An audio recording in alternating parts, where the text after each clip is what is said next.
Hola, Dios te bendiga. Vamos a continuar con nuestros videos acerca de la profesión de fe, utilizando el catecismo de la Iglesia Católica como base, como guía para estos videos. Y hemos estado viendo el credo, hemos visto la fe, lo que la fe significa, lo que es la Biblia para la Iglesia, lo que es la tradición. Hemos visto el lugar del magisterio de la Iglesia. Y ahora pues seguimos profundizando un poco más en lo que la fe es para la Iglesia. Así que comenzamos en el nombre del Padre, del Hijo y del Espíritu Santo. Amén. Dulce amado Padre, como siempre te pedimos que tu Espíritu Santo nos capacite, nos guíe, nos ilumine, para que podamos comprender y vivir los misterios de esta maravillosa fe que tú nos has dejado y que nos has revelado en tu Hijo amado Jesucristo. Mi dulce amado Padre, gracias por el don de la fe. Bendícenos en el nombre del Padre, del Hijo y del Espíritu Santo. Amén. Estábamos en el párrafo 163, donde dice: la fe nos hace gustar de antemano del gozo y la luz de la visión beatífica, fin de nuestro caminar aquí abajo. Entonces veremos a Dios cara a cara, como dice en 1 Corintios, capítulo 13, versículo 12, tal cual es. Y en 1 Juan 3:21, la fe es pues ya el comienzo de la vida eterna. Y esto es mucho más que simplemente el comienzo, digamos, del camino hacia la salvación. No, en realidad es el comienzo del camino hacia la vida eterna, porque Jesús dijo: el que come mi cuerpo y bebe mi sangre vive de vida eterna. Y entonces lo puso como algo presente. ¿Y por qué es algo presente? Si meditamos en lo que Dios, nuestro Padre, tiene planificado para cada uno de nosotros después de la muerte y después de la segunda venida de Cristo, no es otra cosa que el paraíso. Es la manifestación máxima de su amor, donde Él va a poder abrirse como Padre generoso y darnos todo su amor sin ningún tipo de límites, porque ya no tendremos los límites del pecado que puedan convertir esas bendiciones en una ocasión de caída. Entonces quiere decir que después de la muerte yo voy a depender totalmente de mi Padre. Y mi Padre me va a hacer a mí mucho más feliz de lo que yo puedo ni siquiera soñar aquí en la tierra. Por ende, cuando yo me abro a la fe, yo comienzo desde aquí, desde ya, a descansar en la paz de mi Padre, en la providencia de mi Padre. Cuando Jesús nos dice: miren los pájaros del campo, no trabajan ni hilan, y sin embargo el Padre de ustedes los cuida, a eso es que nos está invitando, a que descansemos nuestros problemas, nuestras ilusiones, nuestros sueños, nuestras ilusiones, todo lo que somos, temores, perdón, todo lo que somos en las manos del Señor. Y que yo pueda levantarme cada día y decir: gracias, Padre, por el descanso de la noche. Te entrego este día y ponme bajo la sombra de tu sala. Provee tú, mi Señor, pero sobre todo provéeme la sabiduría y la gracia para vivir este día de acuerdo a tu voluntad. Y de esa manera yo puedo entender que todo lo que me ocurre durante ese día ha sido planificado por el Padre desde la eternidad. Lo bueno y lo aparentemente malo, que cuando yo lo miro, a través de los ojos de la fe, se convierte en una fuente de crecimiento, se convierte en una fuente de santidad o santificación para mí. Así que es hermoso saber que desde ya podemos comenzar a vivir esa vida eterna. Podemos comenzar desde ya a descansar en los brazos del Padre. En un mundo que todo el mundo está agobiado, angustiado, en un mundo en que lo que hay es malas noticias una tras de la otra, ¿qué es necesario? Es tener esa relación con Dios, en donde yo puedo siempre decir: Señor, ¿sabes qué? Nada se escapa de tus manos. Todo lo que estás permitiendo, lo estás permitiendo para nuestra santificación y conversión. Por un lado es un castigo a nuestro pecado, y por otro lado es una invitación a la conversión y una invitación a llegar hacia ti. Por lo tanto, no temo porque tú lo tienes todo en tus manos. Entonces, cuando tú comienzas a vivir una relación de verdad íntima con Dios, se convierte ya tu vida en un adelanto a esa vida eterna. Porque ya no vives con el temor, la ansiedad que vive el mundo. Vives con la confianza de aquel que sabe, hey, lo que está pasando, Él está en control. Él está guiándonos. En el párrafo 164 dice, ahora sin embargo, caminamos en la fe y no en la visión. O sea, todavía no lo vemos tal cual es. Y conocemos a Dios como en un espejo, de una manera confusa e imperfecta. Como dice en 1 Corintios capítulo 13 o 1 Corintios capítulo 13 versículo 12. En este momento nosotros no vemos a Dios tal cual es, pero entendámoslo bien. Si nos abrimos a la salvación, un día lo veremos tal cual es, cara a cara. Ya no habrá preguntas sin contestar, ya no habrá dudas, ya no habrá misterios ni cosas no, ¿cómo será aquello? ¿Cómo será esto? No, lo puedo ver y le puedo preguntar cara a cara, puedo gozar de la belleza, de su santidad, de su gloria, porque Él me lleva a eso. Por eso hemos dicho en muchas ocasiones que el cielo no es simplemente un lugar. El cielo sobre todo es una relación con mi Padre, que convierte el cielo en un hogar, ¿okay? Que convierte la vida eterna en alegría, en gozo, en paz, en seguridad, donde me sé amado, donde me sé guiado, donde me sé protegido, donde sé que soy apreciado y donde sé que hay un plan de amor para mí. Así que ahora lo vemos como un espejo, ahora lo vemos a través de la fe, pero un día lo veremos cara a cara. Dice, el mundo en que vivimos parece con frecuencia muy lejos de lo que la fe nos asegura. Las experiencias del mal y del sufrimiento, de las injusticias y de la muerte parecen contradecir la buena nueva. Y como dije ahorita, si nosotros miramos las noticias y miramos la gente, lo que la gente dice, pareciera que todo esto es un sueño tonto, infantil, que nosotros nos lo hemos inventado pues, para sentirnos mejor. No, nada que ver, nada de eso. Recuerden que en los momentos más difíciles, donde aparentemente todo está destruido, es donde Dios siempre se glorifica más. Fue precisamente después de la cruz de Cristo que vino la resurrección. Y cuando Cristo da y entrega su vida en la cruz, todo el mundo lo creía derrotado. La iglesia parecía destruida. Los apóstoles estaban desbandados. Y por lo tanto, podríamos decir, las tinieblas han vencido. Y podemos ver a Cristo en la cruz y aquella gente a quien Él vino a salvar, burlándose de Él. Y podríamos decir, ¿ves qué fracaso? ¿Viste? No pudiste nada. Y sin embargo fue su momento de triunfo.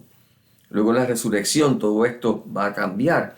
Y es como dice Velá, también Pablo fue llevado y se le fue dado el nombre sobre todo nombre. Fue llevado a la derecha del Padre, donde se sienta allí para interceder por nosotros. Así que no es la primera vez a través de toda la historia de la salvación en donde algo parece que todo está mal y de momento Dios se glorifica. Precisamente no fue hasta en medio de la tormenta que Jesús vino caminando sobre el agua. No fue hasta 4 días después de la muerte de Lázaro que Jesús vino y lo levantó. Así que Dios nos da siempre la capacidad de ejercer la fe, confiar en Él, sin importar lo que estamos viendo. Así que en este mundo donde hay tanta injusticia y sufrimiento, tenemos que entender que Dios no ha perdido el control. Dios está permitiendo a cada ser humano elegir el bien o el mal, y esas vidas se entrelazan de una manera que para nosotros es misteriosa, y el sufrimiento que me causa este o que yo le puedo causar a este otro sirve para la santificación del otro, y de una manera u otra siempre hay victoria, de una manera u otra inclusive a aquel que yo le hago mal o a aquel a quien me está haciendo mal a mí, también se beneficia, porque de una manera u otra, entonces yo cuando ofrezco mi sufrimiento digo, Señor, ten misericordia de él que no sabe lo que hace, Dios entonces le concede gracias para su salvación. Así que siempre había un dicho que decía a un padre sacerdote de mi pueblo, de mi juventud, que le decía, Dios escribe derecho en líneas torcidas. Y eso es lo que tenemos que entender. Dios es el dueño de la historia. El diablo es un escandaloso, es una diva, y parece que le gusta, ¿verdad? Uno dice, está ganando, para nada. ¿Okay? Para nada. Él sabe que su tiempo está limitado, él sabe que Dios le limita, él sabe que el plan de Dios se va a realizar no importa qué. No importa cuánto trató que Cristo se rajara y no nos salvara. No pudo. El plan de Dios se lleva a cabo siempre. ¿Ok? Así que no temamos y no veamos el mundo como todo el mundo lo ve a través de las noticias, diciendo esto está perdido, no hay esperanza. Para el cristiano siempre hay esperanza y para el cristiano lo que hay es necesidad de oración. Es motivo de oración. Es motivo de dar testimonio y de amar más para que más hermanos puedan conocer la dicha que es conocer a Dios. El párrafo 165 dice, entonces es cuando debemos volvernos hacia los testigos de la fe. Cuando vemos que las cosas están aparentemente perdidas, es cuando tenemos que ver la historia de Abraham. No es hasta que levanta el cuchillo que el ángel lo detiene. No es hasta que sale de su tierra que Dios le muestra la tierra prometida. Miremos a María, que es el modelo de la fe. En los pies de la cruz se mantuvo firme. En los pies de la cruz estuvo allí sabiendo, mi hijo resucitará. ¿Por qué? Porque él lo dijo. Yo lo creo así. De la misma manera en que creyó cuando el ángel le dijo, tendrás un hijo, y ella no había conocido ni conoció nunca varón, y dijo, no importa, lo que Dios quiere hacer, Él lo hace. Pero en ese momento de la cruz es cuando la vemos con mayor presencia a los pies de Cristo, acompañándolo, no dudando, no renegando, no peleando, no pensando, todo el plan se perdió, mi hijo está dando su vida aquí para nada, no, en plena obediencia, en plena confianza. Y ese debe ser nuestro modelo. Miremos siempre la historia de los santos y veamos que a través de los sufrimientos, como dice Pedro, ¿verdad? Cuando dice que todos tenemos que pasar por tribulaciones, a través de los sufrimientos han sido purificados, han sido santificados y han alcanzado un grado de gloria mayor. De la misma manera que un deportista no alcanza un mejor grado de rendimiento si no sufre. El entrenamiento es doloroso, el entrenamiento es lleno de dolor, pero produce, ¿verdad?, un fruto tremendo que les lleva al éxito. En el párrafo 166 nos recuerda que la fe es un acto personal, por un lado, porque soy yo el que me abro o no me abro, pero no es un acto aislado. ¿Okay? Dice, el creyente ha recibido la fe de otro. Debe, por lo tanto, transmitirla a otro. Nuestro amor a Jesús y a los hombres nos impulsa a hablar a otros de nuestra fe. Muchas personas piensan a veces, pero es que yo no quiero imponerme a nadie, o inclusive con sus propios hijos. Ay, pero ¿cómo yo voy a decirle a mi hijo, ¿verdad? O a escoger por él? Como hemos dicho en otras ocasiones, escogemos muchas otras cosas por ello. La fe, que es lo más importante, por supuesto que tenemos que compartirla con ellos para que tengan la oportunidad de conocerla. Así que esta fe yo no la recibí por mí solo. O sea, yo no escribí la Biblia. ¿Okay? Yo no inventé la iglesia. Yo he recibido el bautismo de manos de otros. Yo no me bauticé a mí mismo. Por lo tanto, si yo he recibido todas estas gracias, Dios me pide entonces que yo las comparta. Recuerden que Dios siempre quiere salvar al hombre a través de otro hombre, porque quiere crear una comunidad de hermanos, una familia de hermanos donde todos nos amemos y nos sintamos responsables.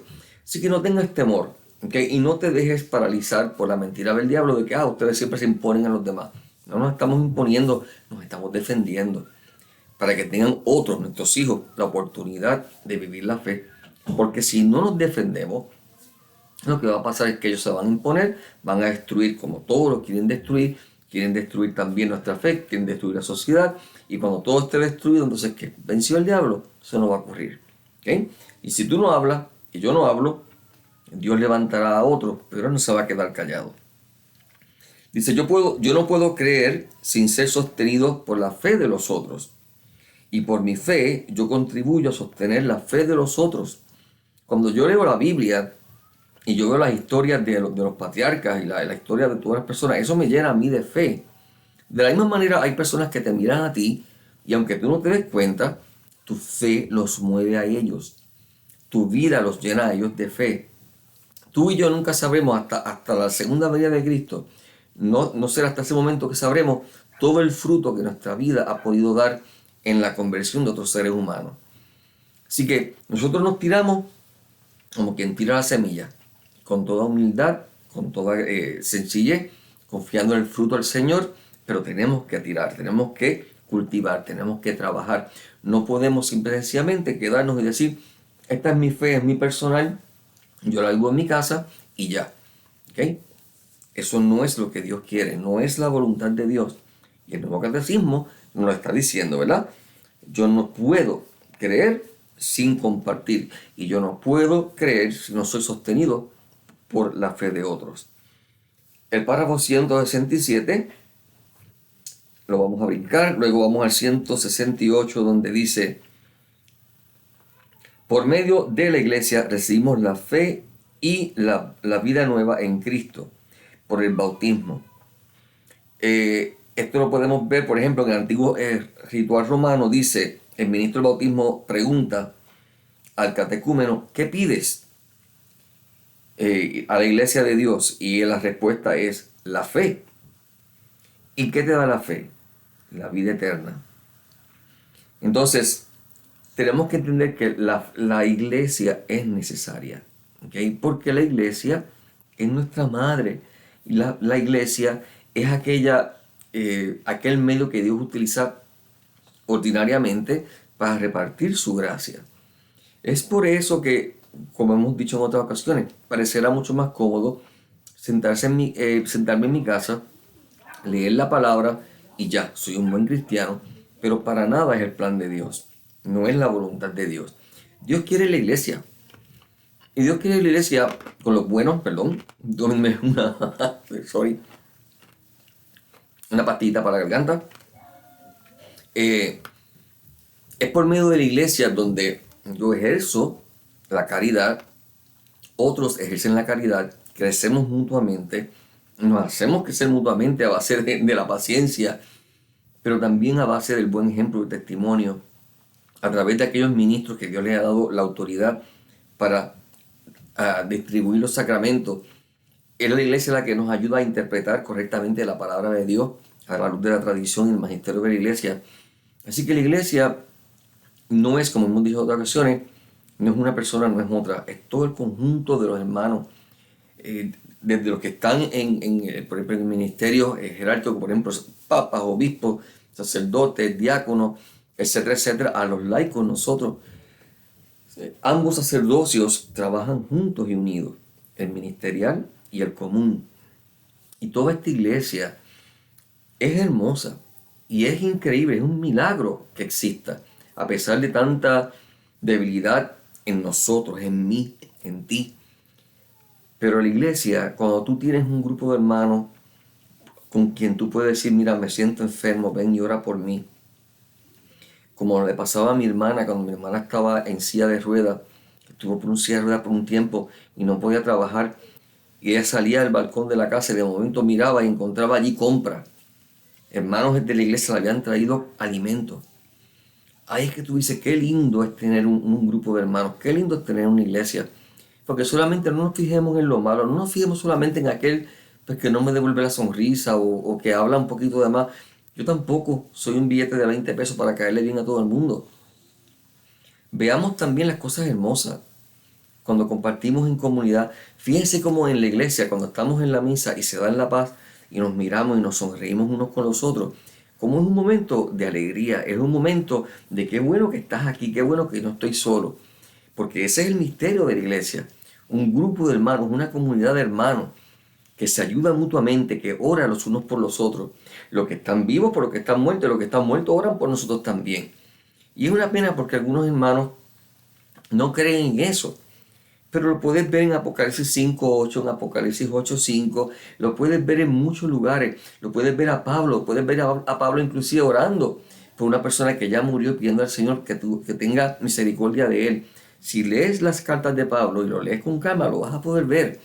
Entonces, entendamos, la iglesia es necesaria porque es aquel grupo de hermanos que de una manera u otra ya me está preparando a esa gran comunidad que será el cielo, donde yo no voy a estar a solas con Dios, yo voy a estar con mis hermanos, con aquellos que están en la comunidad, que están luchando igual que yo, que estamos luchando por perseverar y crecer en la fe.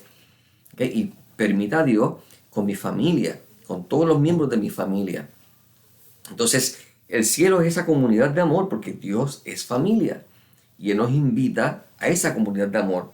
Y eso se da desde ya en la iglesia. ¿Ok? Por último, el párrafo 169 dice: la salvación viene solo de Dios. Solo Dios salva. Pero puesto que recibimos la vida de la fe a través de la iglesia, o sea, la iglesia no es la que salva, solo salva a Dios, pero recibimos, ¿ok?, esa vida de fe a través de la iglesia, que por ello es nuestra madre, ¿ok? Nuestra madre de la iglesia.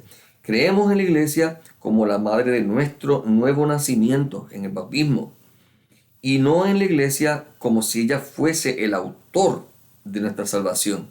¿Ok? No, nosotros no creemos en eso, porque es nuestra madre, es también la educadora de nuestra fe. Así que la iglesia no es quien me salva Dios, pero Dios ha querido salvarme a través de la iglesia. Y Dios quiere que tú seas instrumento de salvación para otros. ¿No has leído cuando Pablo dice, por ejemplo, la mujer creyente que tiene un marido que no cree, ore, que quizás insistentemente puede salvar a su marido? Eso está bien claro, San Pablo lo dice bien claramente. Ore para que se salve su marido. La mujer creyente santifica a su marido y los padres santifican a sus hijos. ¿Qué significa eso? Que Dios nos usa como medios para salvar y santificar a otros. El que salva es Dios. Pero Dios no baja del cielo para bautizarme, Dios no baja del cielo para instruirme. No, no usualmente. ¿Ok? ¿Y por qué no lo hace? Porque no nos quiere, porque no quiere estar con nosotros. No, porque Él quiere que nos busquemos mutuamente y quiere que formemos esa comunidad de hermanos que Él sueña. De la misma manera que todo padre que ama a sus hijos sueña que sus hijos formen una comunidad de amor. Y eso es lo que es la iglesia. Así que yo espero, mis queridos hermanos, que no te dejes llevar por que si hay escándalo, que si hay problemas, que si hay discusiones, eso no es importante. Ora para que el Señor siga santificando y purificándola, pero siempre entendiendo que no podemos nunca salirnos de ella. La necesitamos y ella nos necesita a nosotros. Dios te bendiga.